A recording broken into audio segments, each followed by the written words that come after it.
जय महाराष्ट्र।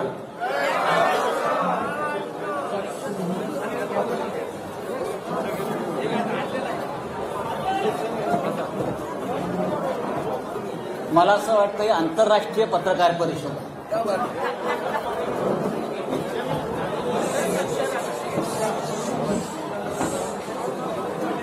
आपल्या समस्त पत्रकार बांधवांचं शिवसेना भवनात स्वागत।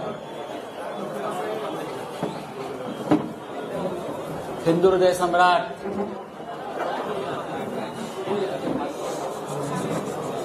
शिवसेना प्रमुख बाळासाहेब ठाकरे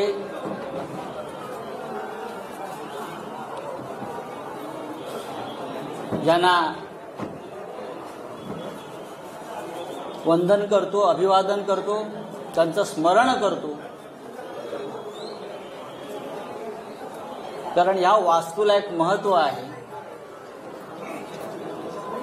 अनेक लढे शिवसेना प्रमुखांच्या नेतृत्वाखाली आम्ही याच वास्तूतून सुरू केले। या वास्तूने अनेक हल्ले पचवलेले आहेत। नुसते हल्ले नाही तर अतिरेकांचा हल्लाही पचवलाय। याच वास्तूच्या खाली बॉम्बस्फोट झालेले आहेत अतिरेक्यांकडून। माझ्या सोबत शिवसेना प्रमुखांचे आमचे सगळ्यांचे सहकारी आहेत, ज्यांनी शिवसेना प्रमुखांबरोबर वर्षानुवर्ष काम केलं। असे सगळे दिवाकर रावते उपस्थित आहेत खूप दिवसांनी। अडसूळ आहेत आमचे विनायक राऊत, अनिल देसाई, आदेश बांदेकर, मुंबईच्या महापौर किशोरीताई पेडणेकर, अरविंद सावंत, मंत्री उदय सामंत, अनेक म्हणजे संपूर्ण शिवसेना इकडे उपस्थित आहे। मी माननीय उद्धव ठाकरे, माननीय मुख्यमंत्री आणि शिवसेना पक्ष प्रमुख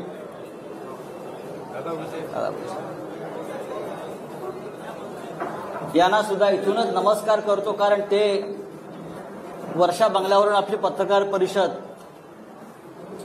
पाहतायत। त्यांचा आत्ताच फोन होता, माननीय शरद पवार साहेबांचाही फोन होता,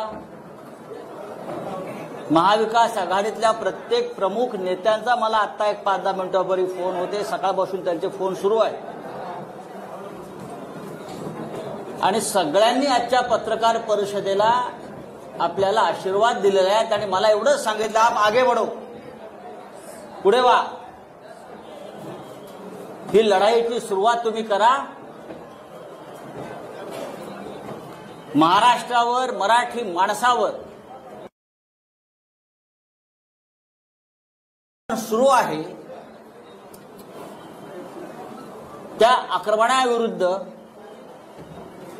कोणीतरी रणशिंग फुंकायला हवं होतं। त्या आपण या ऐतिहासिक शिवसेना भवनाच्या वास्तूतून फुंकतोय। बाळासाहेबांनी आम्हाला एक मंत्र दिला आणि तो आयुष्यभराचा मंत्र आहे। ते नेहमी सांगायचे आम्हाला, तू काही पाप केलं नसशील, तुम्ही काही गुन्हा केला नसेल, तुझं मन साफ आहे तर कुणाच्या बापाला घाबरू नका। आणि आज उद्धव ठाकरे सुद्धा आपले पक्षप्रमुख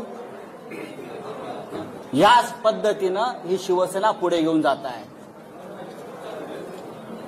आजची पत्रकार परिषद घेण्याचं प्रयोजन यासाठीच आहे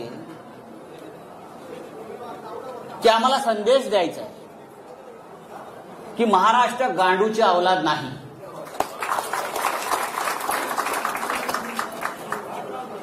मराठी माणूस बेईमान नाही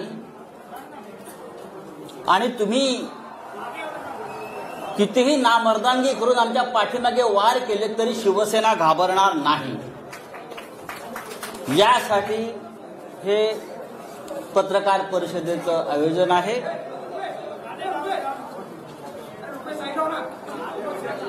गेल्या काही दिवसापासून आपण पाहताय, शिवसेना असेल,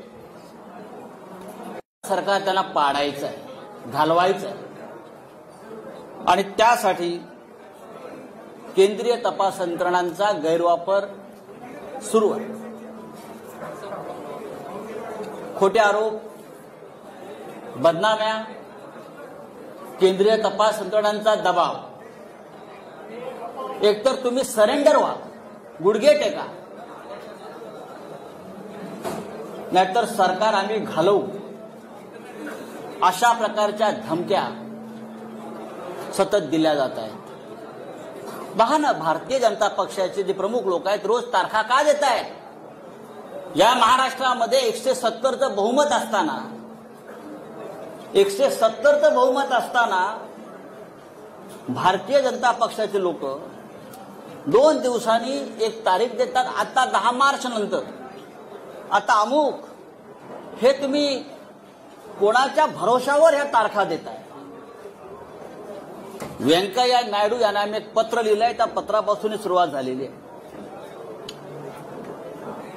राज्यसभेचे चेअरमन व्यंकय्या नायडू, उपराष्ट्रपती यांना मी एक पत्र लिहून केंद्रीय तपास यंत्रणा महाराष्ट्रात काय करतायत आणि माझ्यासारख्या राज्यसभा सदस्याला कशा प्रकारे त्रास देऊ पाहतायत याचं कारण इतकंच आहे की साधारण 20 दिवसापूर्वी आणि त्याच्या आधी भारतीय जनता पक्षाचे काही प्रमुख लोक मला भेटले. हा विषय दिल्लीत मी सांगितलेला. भारतीय जनता पक्षाचे काही प्रमुख लोक मला भेटले, ज्यांना मी ओळखतो. 3 वेळा मला ते भेटले आणि त्यांनी मला वारंवार हे सांगण्याचा प्रयत्न केला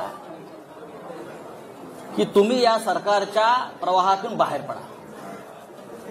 कोणत्याही परिस्थितीमध्ये आम्हाला हे सरकार घालवायचं आहे. आमची संपूर्ण तयारी झालेली आहे. एकतर आम्ही इतर राष्ट्रपती राजवट आणू, नाहीतर काही आमदार आम्हाला आमच्या हाताशी लागतायत, त्यांना तोडून आम्ही हे सरकार बनवू. तुम्ही मध्ये पडू नका. तुम्ही आम्हाला मदत करा आमचं सरकार येण्यासाठी. मी म्हटले, कसं काय शक्य आहे? 170 आमदारांचं बहुमत तुम्ही कसं काय उद्ध्वस्त करू शकता, पायदळी तुडवू शकता? या लोकभावना.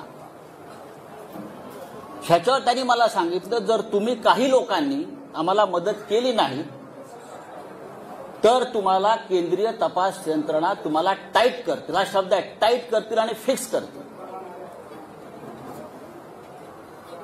मी आता त्यांची नावं घेत नाही, पण मी भविष्यात घेईन.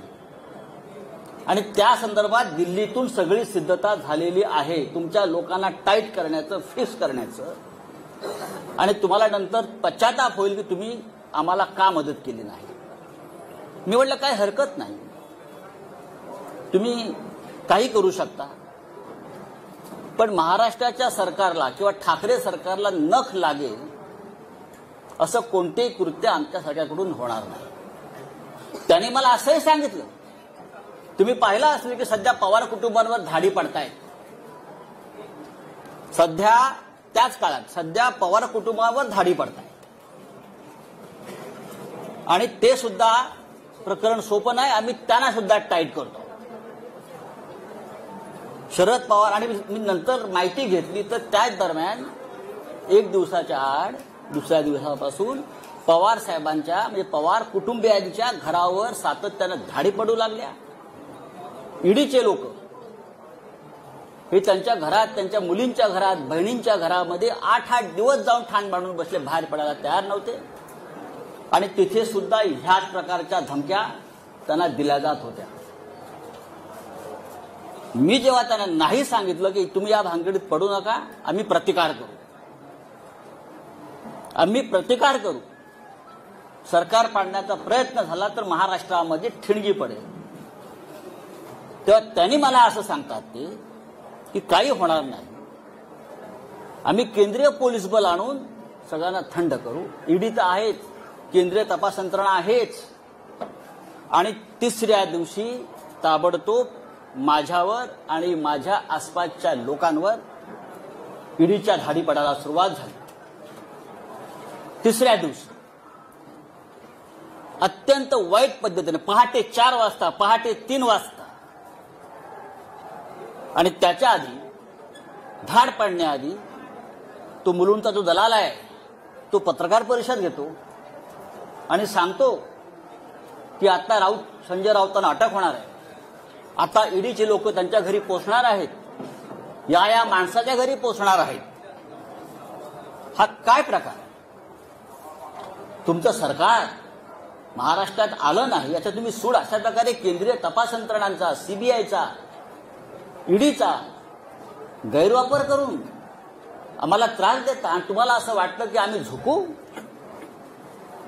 बाळासाहेब ठाकरेंनी आम्हाला शिकवलं नाही गुडघे टेकायचं, अजिबात. हे शक्य नाही.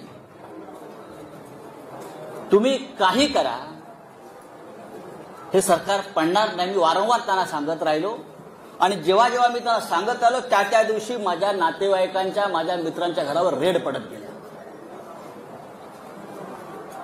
म्हणजे मला फ्रेम करण्यासाठी त्यांनी माझ्या आजूबाजूच्या लोकांना फ्रेम करण्याचा प्रयत्न केला. खोटी प्रकरण आहेत सगळी. जे जे आरोप माझ्यावर झालेले आहेत त्यातलं एकही प्रकरण खरं नाही. कोणत्याही प्रकरणात, कोणत्याही धंद्यात अशा प्रकारच्या, मुळात मराठी माणसाला धंदा करू नये असं यांना वाटतं म्हणून ते आपल्याला टाईट करतात. माझी मुलं असतील, माझे नातेवाईक असतील, माझा मित्र परिवार असेल, प्रत्येकाला बदनाम करायचं, खोट्या नावाने फोन करायचं. आत्ता तुमच्याकडे ईडी पोहोचत आहे, मुलांना फोन करायचा, उद्या सकाळी 4 वाजता ईडी आणि सीबीआय तुमच्या घरी येत आहे, उद्या सकाळी तुमच्या वडिलांना अटक करून घेऊन जातील. इतकं निर्घृण पद्धतीनं राजकारण या महाराष्ट्रामध्ये कधी झालं नव्हतं. हे भारतीय जनता पक्षानं नालायकपणा सुरू केला या महाराष्ट्रामध्ये. गेल्या काही वर्षापासून आपण पाहतोय, वर्षभरापासून शिवसेना आणि उद्धव ठाकरे यांच्यावरती हल्ले सुरू आहेत. खोटे काय? एक एक प्रकरण मी तुम्हाला आता सांगतो सत्य काय. आतापर्यंत शिवसेनेकडून आपण कधी उत्तर दिलं नव्हतं. आता उद्धवजींनी मला सांगितलंय, आधी लोकांसमोर वस्तुस्थिती येऊ द्या, सत्य येऊ द्या आणि मग आपण बघू काय करायचं. खरं म्हणजे ही आजची पत्रकार परिषद ही ईडीच्या कार्यालयासमोर घेण्याची आमची योजना होती.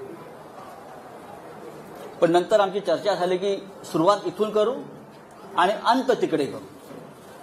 पाहू महाराष्ट्रात कोण राहताय ते, तुम्ही राहताय की आम्ही राहतो. हा महाराष्ट्र आमच्या बापाचा आहे. हे बाहेरचे लोक येऊन आमच्यावरती दादागिरी करणार, आमच्या घरात घुसणार, आमच्या बायका मुलींकडे बघणार, हा, आणि भाजपवाले टाळ्या वाजवणार. हा निर्लज्जपणाचा कळस आहे. छत्रपती शिवाजी महाराजांच्या राज्यामध्ये, बाळासाहेब ठाकरेंच्या राज्यामध्ये कधी असं घडलं नव्हतं. या राज्यात अनेकांनी राज्य केलं, पण ह्या पद्धतीनं कधी राजकारण केलं नव्हतं. उद्धव ठाकरे आणि परिवाराचे रोज काहीतरी एक प्रकरण काढत असतात. काय तथ्य आहे त्यात? आतापर्यंत कोणी त्यांच्याकडनं सांगायला आलं नाही समोर. पण मी तुम्हाला सांगतो, तो जो कोण बोलतोय ना, दलाल, ज्याला मराठीमध्ये आपल्या भडवा म्हणतात, बरोबर ना, शुद्ध भाषेत आपल्या मराठीत भडवा म्हणतात, भडवा. हा, त्याने असं म्हटलं की ठाकरे कुटुंबियांनी कोरलाई गावात, अलिबाग जवळच्या 19 बंगले बांधून ठेवलेत म्हणे. काय? 19 बंगले. ही बेनामी प्रॉपर्टी आहे. 19 बंगले. माझं आव्हान आहे त्या माणसाला, माझं त्या दलालाला आव्हान आहे आणि आपल्या सगळ्यांना मी सांगतो, कधी सांगा, आपण 4 बसेस करू आणि आपण त्या 19 बंगल्यामध्ये पिकनिकला जाऊ.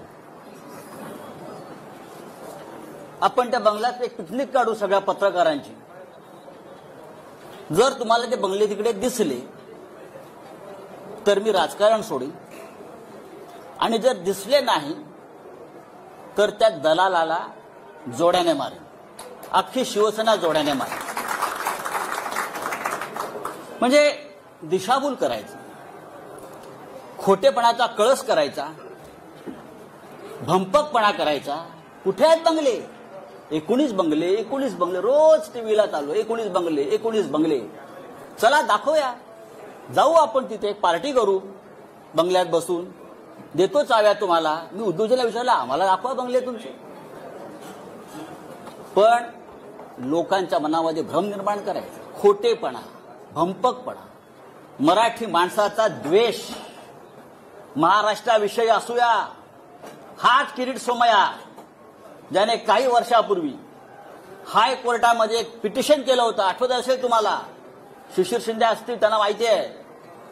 मराठी भाषा, बरोबर ना, मुंबईतून मराठी भाषा शालेय शिक्षणात सक्तीचे असू नये यासाठी जो माणूस कोर्टात जातो आमच्या मराठी भाषेविरुद्ध, त्याच्याकडून तुम्ही काय अपेक्षा करता? हा भारतीय जनता पक्षाचा फ्रंटमॅन आणि मराठी कट्टा चालवतात हे लोक मुंबईमध्ये.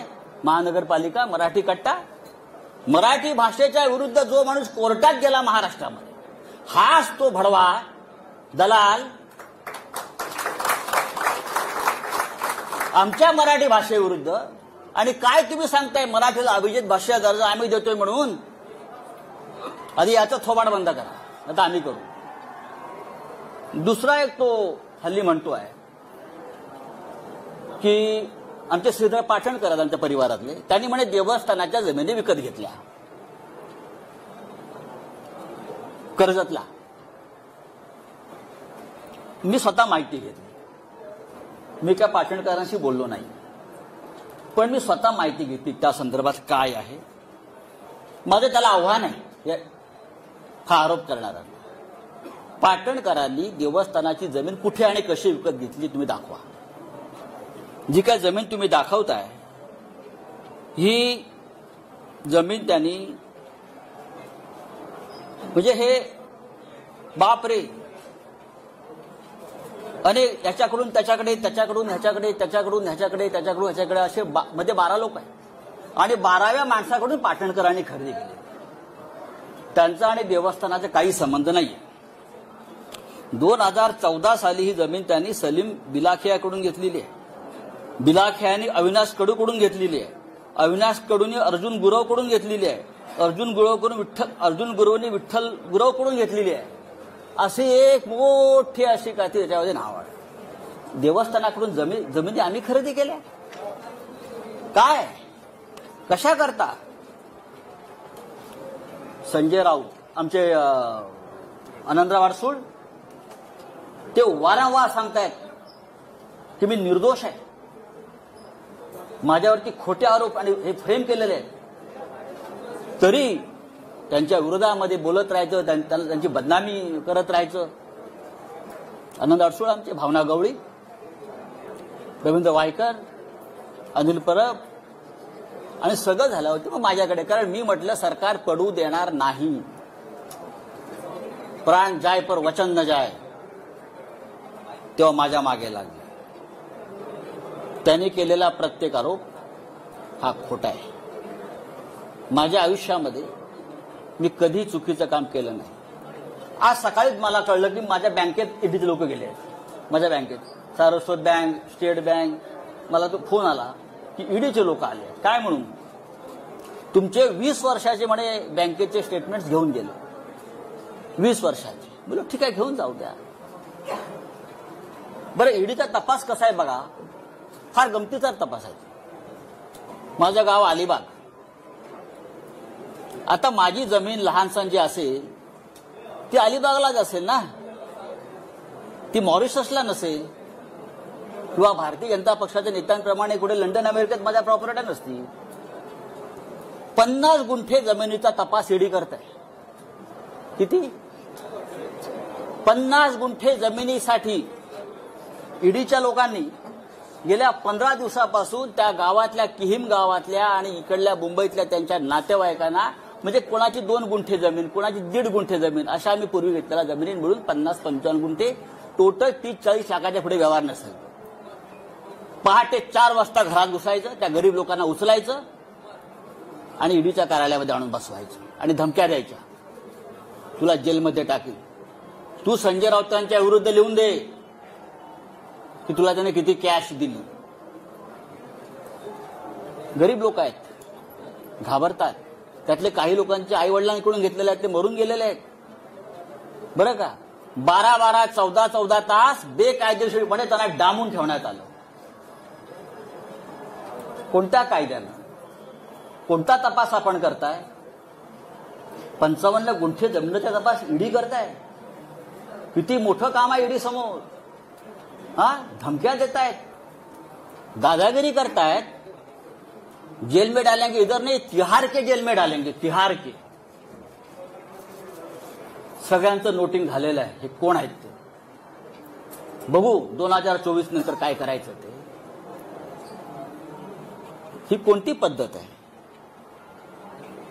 आमच्या मुलीच्या लग्नाच्या हिशोबाला लागलेत फुलवाले, पताकावाले. आश्चर्य वाटेल, मेहंदीवाल्याकडे पण गेले. मेहंदीवाल्याकडे गेले. मेहंदी हे नेल पॉलिश करणारे. कितना पैसा दिया, कितना पैसा दिया? हे ईडीचं काम, हे ईडीचं काम. गुजरातमध्ये 25,000 कोटीचा घोटाळा झाला त्यांच्या डोळ्यासमोर. 2 वर्ष FIR नाही घेतली तुम्ही. 1 वर्षापूर्वी मुंबईत एक लग्न झालं एका भारतीय जनता पक्षाच्या नेत्याच्या मुलीचं. आम्ही का बोललो का? ते वनमंत्री होते म्हणून त्यांनी त्या लग्नाचा सेट जंगलाचा केला, जंगलाचा. आणि त्याला फील यावा जंगलाचा म्हणून ते कार्पेट टाकलं होतं. त्याची किंमत 9.5 कोटी रुपये होती. ईडीला काय दिसलं नाही का? हे आम्ही म्हणतो घरातलं लग्न आहे, घरात शिरायचं नाही. पण आमच्या घरात तुम्ही शिरता अशा पद्धतीने. म्हणजे ही काय पद्धत काय?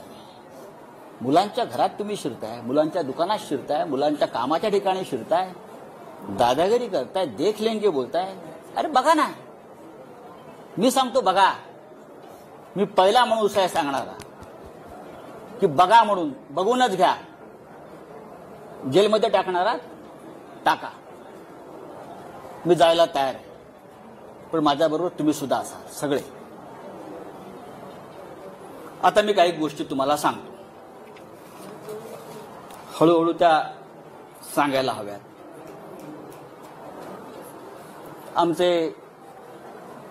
मला कोणतरी म्हटलं की तुम्ही जिथे कपडे शिवले तिथे पण डेडीवाला गेले होते म्हणजे लग्नाचे कपडे शिवले. मुलुंडला टेलर आहे आमचा एक, तिथे गेले होते, किती कपडे शिवले म्हटलं. म्हणजे ईडी हा काय प्रकार आहे हे तुम्हाला कळलं पाहिजे म्हणून तुम्हाला मी सांगतो. मैंने जहां कपड़ा सिलाया ना मुलुंड में, वो टेलर के पास भी ईडी के लोग आए थे. क्या क्या सिलाया, कितने सिलाया, कितना बिल दिया, कितने सूट सिलाया. अब सिर्फ जूते वाले के पास जाना बाकी है. हाँ, जाने दो कहां जाना चाहिए, लेकिन टक्कर शिवसेना से आप ध्यान में रखिए.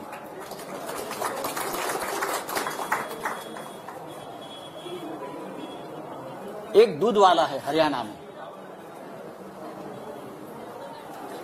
हरियाणा में एक दूध वाला है, मिल्कमैन, एस नरवर.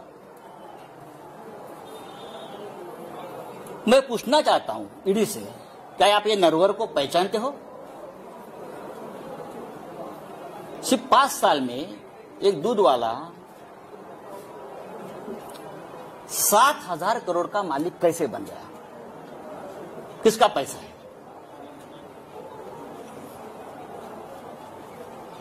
7,000 करोड़ का मालिक कैसे बन गया? जब से महाराष्ट्र में बीजेपी की सरकार आ गई तब से उसका महाराष्ट्र में आना जाना शुरू हो गया. बीजेपी के नेता मुख्यमंत्री के घर में उनका तो खुला आना जाना रहता था. उसके बाद उसकी प्रॉपर्टी बढ़ने लगी. किसका पैसा उसके पास है? किसने किया मनी लॉन्ड्रिंग?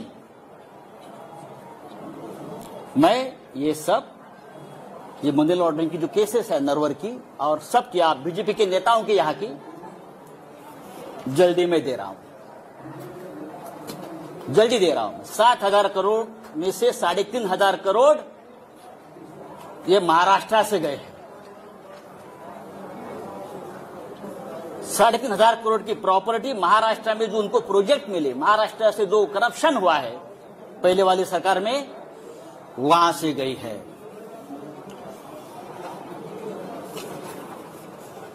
महाराष्ट्र में सबसे बड़ा घोटाला जो है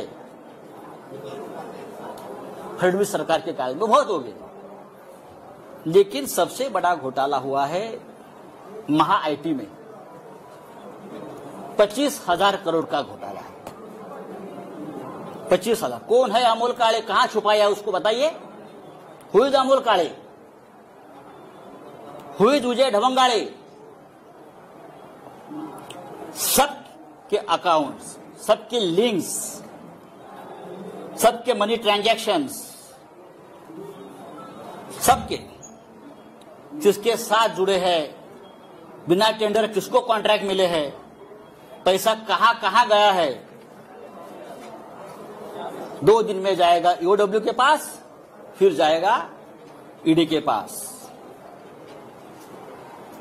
5,000 करोड़ का तो हिसाब मेरे पास आया है। 5,000 करोड़ का हिसाब मेरे पास आया है, वो जाएगा। हमारी 1 गुंठा जमीन आप निकालते हो, हमारे कितने बंगले, 19 बंगले निकाल रहे हो जो नहीं है जमीन पर। हाँ, मैं सेंटर ही हूं, आप मुझे नहीं बदल सकते। आप मुझे बताइए, ईडी के पास काम नहीं है क्या? जो हमारे जैसे मिडिल क्लास लोग जो है महाराष्ट्र में, उनके पीछे पड़े हो। पढ़ना है तो पढ़ लीजिए, लेकिन आपने गलत आदमी से पंगा लिया है। आपने शिवसेना से पंगा लिया है, आपने महाराष्ट्र से पंगा लिया है। मैं इतना आपको बताना चाहता हूं। अब मैं वापस आता हूं, परत आता मी येतो। तुमचे प्रिय जे रोज असतात ना तत पप करत, त्यांनी म्हणे पीएमसी बँक घोटाळा काढला। पीएमसी बँक घोटाळा, दुसरे काढलंय पत्राचाळ। आणि पीएमसी बँक घोटाळा, पत्राचाळीशी त्यांनी आमचा सगळ्यांचा संबंध लावला। माझं तिथे बँकेत कधी खातं नाही, मला ती बँक कुठे माहित नाही। पत्राचाळ मी अद्याप बघितलेली नाही। ठीक आहे, माझ्या आसपासचे मित्रपरिवार त्या व्यवसायात कुठे असतील मला माहित नाही, असू शकतात माझे। आणि मी कधीही ज्यांची नावं घेतली आहेत ते सगळे माझे मित्र आहेत, मी कधी टाळणार नाही। मी पळपुटा नाही, माझे मित्र आहेत ते, आणि माझे मित्र आहेत म्हणून त्यांना फ्रेम केलेलं आहे, पण मला माहिती आहे, मला त्रास देण्यासाठी। आता हे जे कोणी आहेत तुमचे दलाल, भडवे ज्याला आपण मगाशी म्हणत होतो, ते वारंवार जे सांगतायत की पीएमसी बँक घोटाळ्यातले पैसे हे वापरतायत, आले आहेत। राकेश वाधवान, मला वाटतं नाव त्यांचं, राकेश वाधवान हे पीएमसी बँक घोटाळ्यातला एक असा आरोपी आहे। तो बिल्डर आहे मोठा, तो होता। बरंच काय काय सांगतात। आमचे सगळ्यांशी त्याचे संबंध आहेत आणि पीएमसी बँक घोटाळ्यातले पैसे आम्ही वापरतो आहोत। आता फार एक महत्वाची गोष्ट मी तुम्हाला सांगतो। राकेश वाधवानला त्या काळात कोण ओळखत नव्हतं, सगळेच ओळखत होते। राकेश वाधवानच्या खात्यातून बीजेपीच्या अकाउंटला 20 कोटी रुपये गेलेले आहेत पक्षनिधी म्हणून। बीजेपीच्या अकाउंटला 20 कोटी ऑफिशियली गेले आहेत राकेश वाधवानचं, हे सगळ्यांना माहिती आहे। पण आता हे जे महाशय बोलतात आमच्यावर कि राकेश वाधवान, पीएमसी बैंक घोटाला, भ्रष्टाचार, ईडी वाले सुनो, अगर ईडी वाले कहा सुनते होगे आज मेरी बात उनको सुननी पड़ेगी आज। ईडी और सीबीआई, ईओडब्ल्यू, प्रधानमंत्री और गृह मंत्री आज मेरा ये जो स्पीच है वहां बैठकर सुन रहे, मुझे मालूम है। ये जो है अभी किरीट सोमैया ना, क्या उसका नाम, हाँ, वो बोलता है कि राकेश वाधवान एक भयंकर माणूस है, उसने भ्रष्टाचार किया है, पीएमसी बैंक घोटाला किया है, लोगों का पैसा डुबाया है। अब मैं पूछना चाहता हूं भाई, ये निकॉन इंफ्रा कंस्ट्रक्शन कंपनी किसकी है? निकॉन इंफ्रा कंस्ट्रक्शन कंपनी किसकी है? ये कंपनी किरीट सोमैया की है, उसका फैमिली की है, नील किरीट सोमैया की है, और वो राकेश वाधवान का पार्टनर है।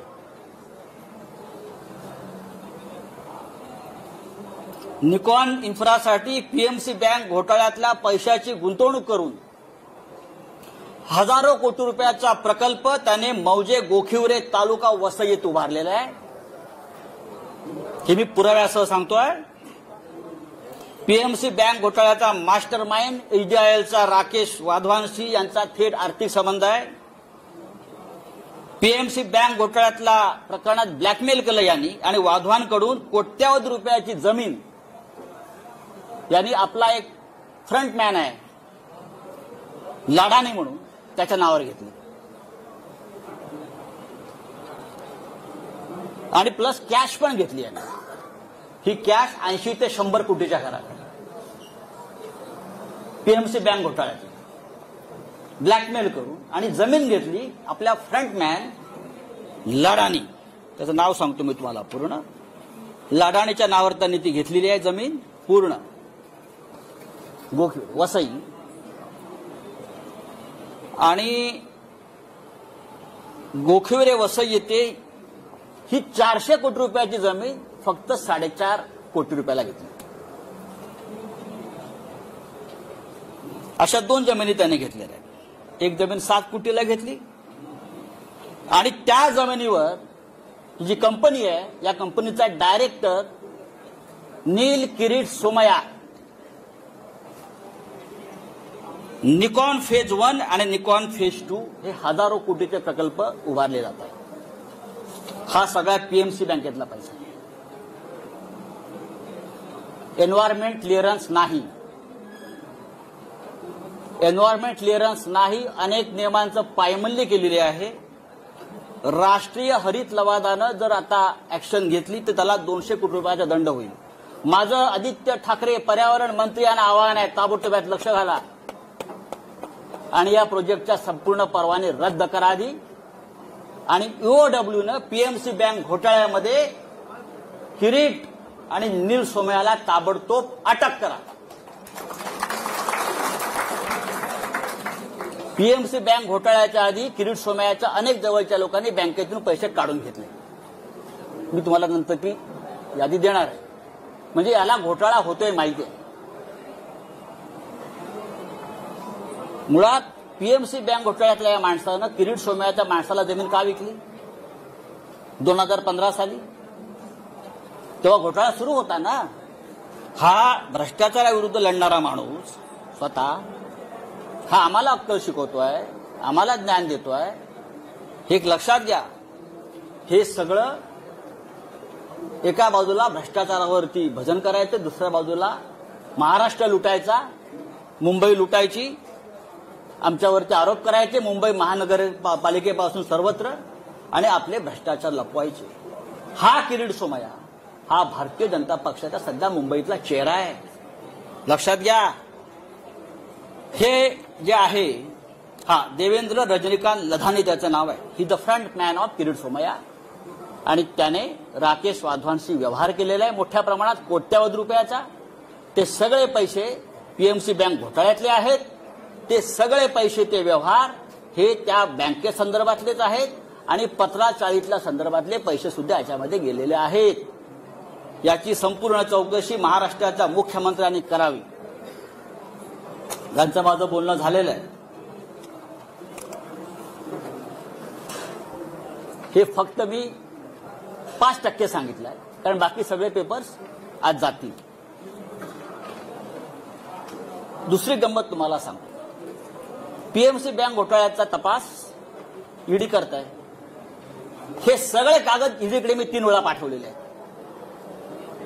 हे सगळे पेपर्स, ऑल डॉक्युमेंट्स भ्रष्टाचाराच्या या किरीट सोमैयाच्या गेल्या 3 महिन्यामध्ये मी किमान 3 वेळा ईडी कार्यालयात पाठवलेले आहेत.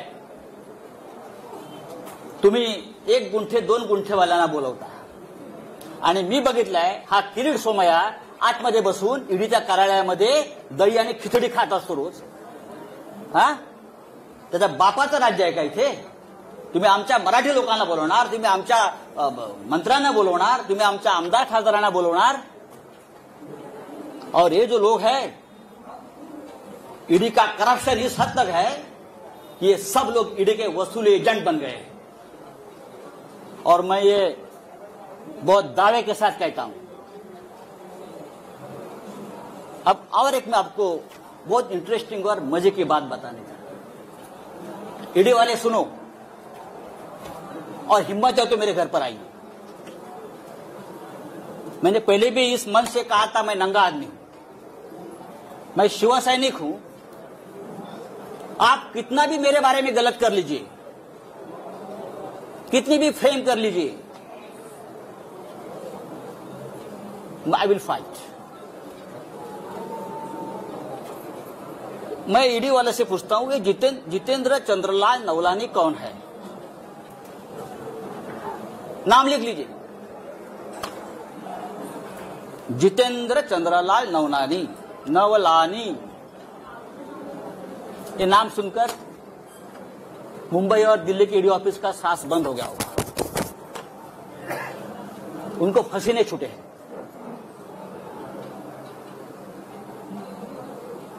चार महीने से मुंबई के जो बिल्डर्स है बड़े बड़े, उनसे वसूली चल रही है ईडी के नाम पर.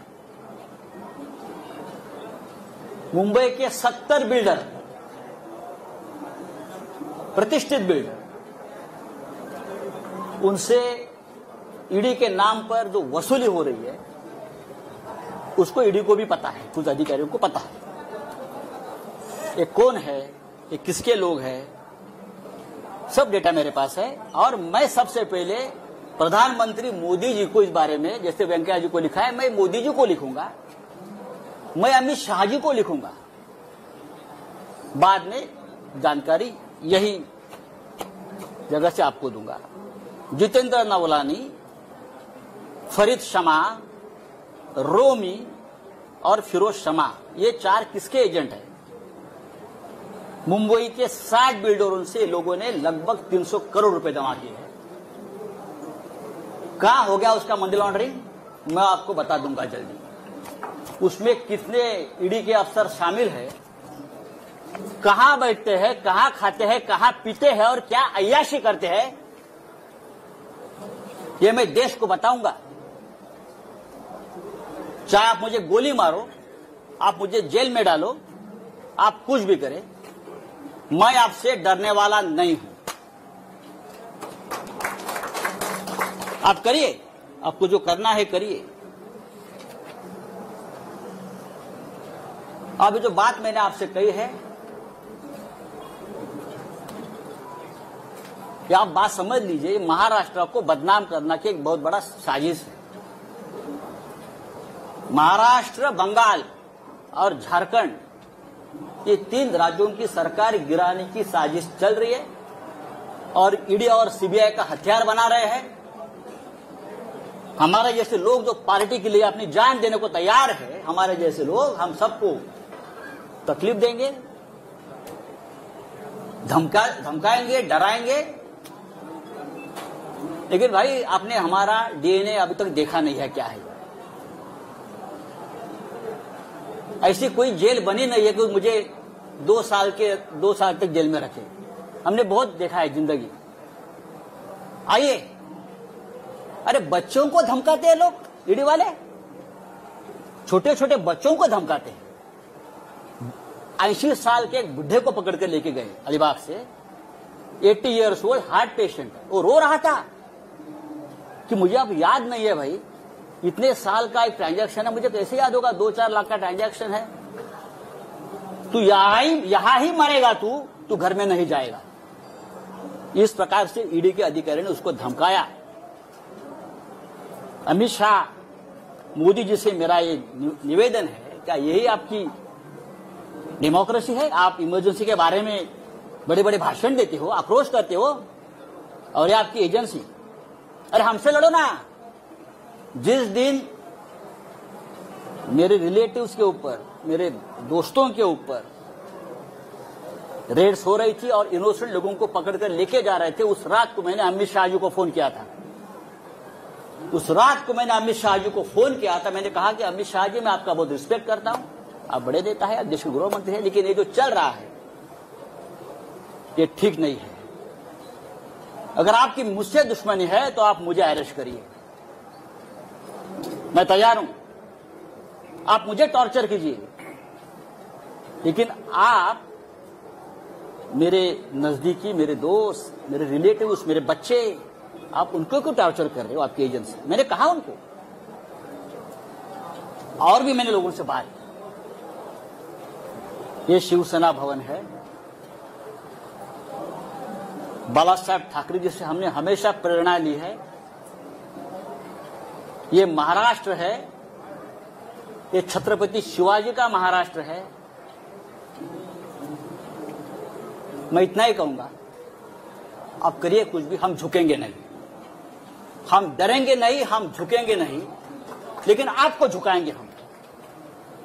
किसी भी हालत में महाराष्ट्र में ठाकरे सरकार रहेगी और 2024 में भी देश में परिवर्तन होगा।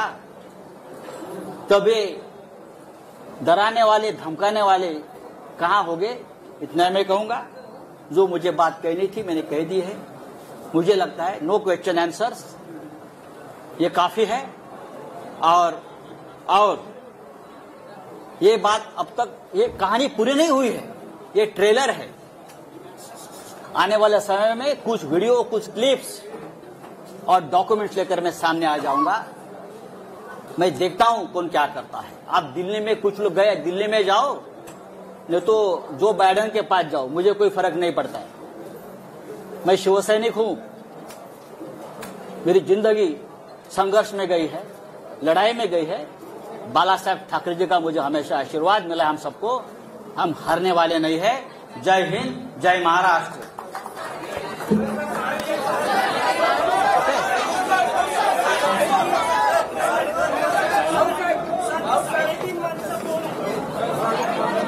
अजून एक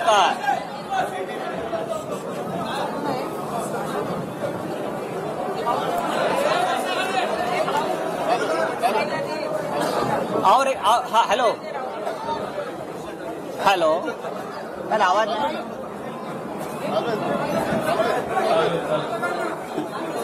देवेंद्र फडणवीस जी का और एक फ्रंटमैन है जिसका नाम मोहित कंबोज।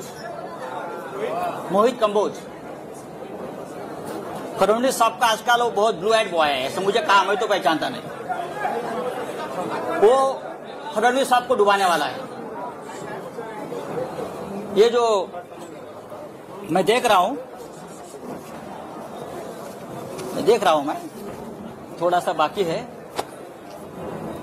ये जो पत्राचाल वाला इशू निकाला है ना, ये पत्राचाल की जमीन खरीदने वाला मोहित कंबोज है। सबसे बड़ा घोटाला, और उसमें भी पीएमसी बैंक का पैसा लगा है। पीएमसी बैंक को डुबाने वाला, वहां का करप्शन का पैसा ये पत्राचाल में लगा है। और मोहित कंबोज का वहां एक द लग्जर कंस्ट्रक्शन प्रोजेक्ट बन रहा है पत्राचाल पे, और हम पे उंगली दिखा रहे हैं। दूसरी बात है कि और एक है, सॉरी, उसके बारे में मैं और बता दूंगा। कागज कहाँ गया हो? और एक कागज था उसका, हाँ, राकेश वाधवान, जो मैंने नाम लिया था, राकेश वाधवान, उसके पास से ये मोहित कंबोज के केबीजी ग्रुप ने 1,65,000 स्क्वायर मीटर की जगह में 40 एकड़ क्षेत्र में से 4557115 स्क्वायर मीटर, जिसकी कीमत है 12,000 करोड़, मोहित कंबोज ने खरीद लिया। कितने में खरीद लिया? 100 करोड़ में सिर्फ। कैसे? किसका पैसा है? और लोग बोलते हैं ये हमारे फडणवीस साहब का ब्लू आइड बॉय है, ब्लू आइड बॉय है। ये Kamboj bio farming private limited, KBG ventures, आयरमैन real estate, Tirth experience private limited, KBG hotels, शिवाबी hotel, silver stick film company, Kaal Bhairav ventures, Naps media solutions, PM reality, Kaal Bhairav, उसमें किसका पैसा कहां से आया है फडणवीस साहब सिर्फ आपको ही मालूम है। धन्यवाद।